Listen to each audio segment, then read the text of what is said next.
Bharatiya Janata party के सहयोगी के तौर पर संसद का रिकॉर्ड कि पिछले 9 सालों में 3,310 ईडी के द्वारा केस किया गया, दर्ज किया गया, छापा मारा गया। 17-18 को हम लोग सबको एक साथ बैठेंगे 24 दल, और उस वक्त जो रणनीति तय होगी उसके बाद कुछ कार्यक्रम संयुक्त रूप से भी हो सकते। सुप्रीम कोर्ट में जब ये मामला जाएगा, और गुजरात पैटर्न तो सामने आ ही गया कि एक ही भाषा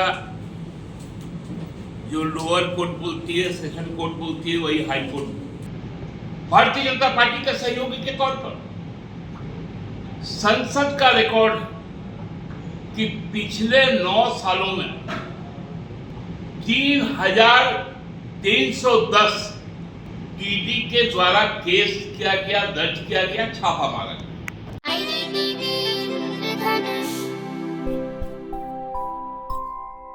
सुप्रीम कोर्ट में जब ये मामला जाएगा, और गुजरात पैटर्न तो सामने आ ही गया कि एक ही भाषा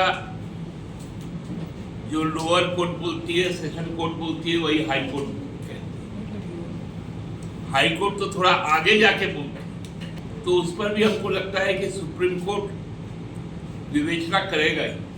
17-18 को हम लोग सबको एक साथ बैठेंगे 24 दल, और उस वक्त जो रणनीति तय होगी उसके बाद कुछ कार्यक्रम संयुक्त रूप से भी हो सकते। क्या हम लोग अभी आप पूछेंगे कि बाबूलाल जी को आपने किस हिसाब से लाया, जबकि वो जेवीएम के टिकट पर चुनाव लड़के आए?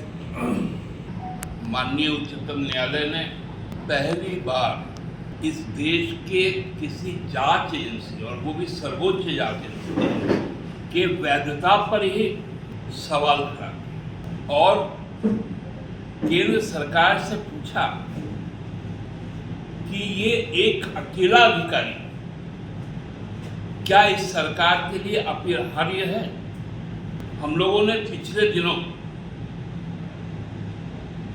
इस बात को बार बार कहा कि भाजपा विरोधी राज्यों में जिस प्रकार से केंद्रीय एजेंसियों को सक्रिय किया गया, चाहे वो ईडी हो, आईटी हो, सीबीआई, डे 1 से हमने इस बात को कहा कि ईडी का नामांकन एनफोर्समेंट डायरेक्टरेट नहीं, एंड ऑफ डेमोक्रेसी, और उसी बात का मुहर कल माननीय उच्चतम न्यायालय ने लगाया कि एक अनकॉन्स्टिट्यूशनल वे से मिस्टर संजय कुमार मिश्रा को केवल और केवल विपक्ष के रीढ़ तोड़ने के लिए, कमर में रस्सी बांधने के लिए उपयोग में लाया गया।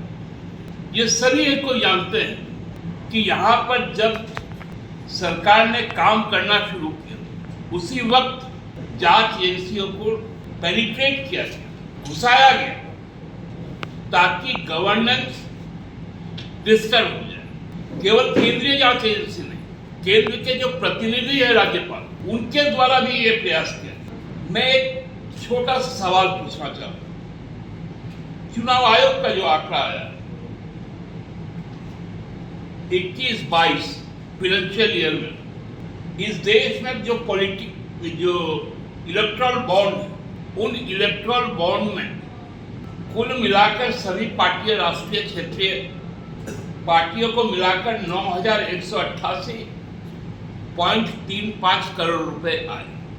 इसमें 55%, मतलब 5,271.975 करोड़ रुपए केवल और केवल भारतीय जनता पार्टी। इतना बड़ा मनी लॉन्ड्रिंग होता है इलेक्ट्रल बॉन्ड के नाम पर। ईडी क्या कर रही थी? जिस दिन ईडी का छापा पड़ा महाराष्ट्र के विधायक के घर पे, दूसरे दिन वो मंत्री बन गए भारतीय जनता पार्टी के सहयोगी के तौर पर।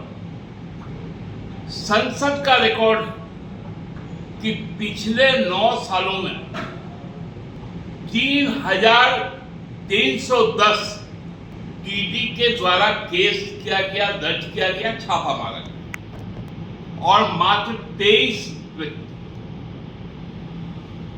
उसको कन्विक्टेड बनाएंगे। तो हमको लगता है कि इस देश में जो लगातार डेमोक्रेसी पे, कॉन्स्टिट्यूशन पे जो हमला हो रहा है, वो यदि सुप्रीम कोर्ट विजिलेंट ना रहे तो हमको लगता है कि ये देश के लिए अच्छा नहीं।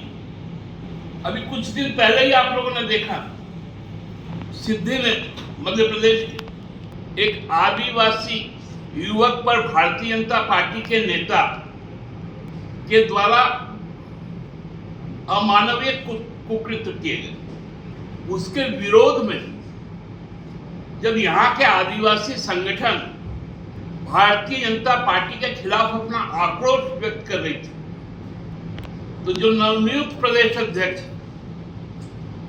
संयोग से वो भी आदिवासी, जो कल तक एक दूसरा पॉलिटिकल पार्टी चलाते थे, उसमें जो लोग उसमें सहयोगी थे वो लोग भी उस प्रदर्शन में थे। उन्होंने कह दिया ये आदिवासी ही नहीं, ये तो जमीन का दलाल। बाबूलाल जी, आपके नियुक्ति के पश्चात यदि सबसे ज्यादा अभिनंदन का जो बैनर लगा था ना, थोड़ा पता कर लीजिएगा,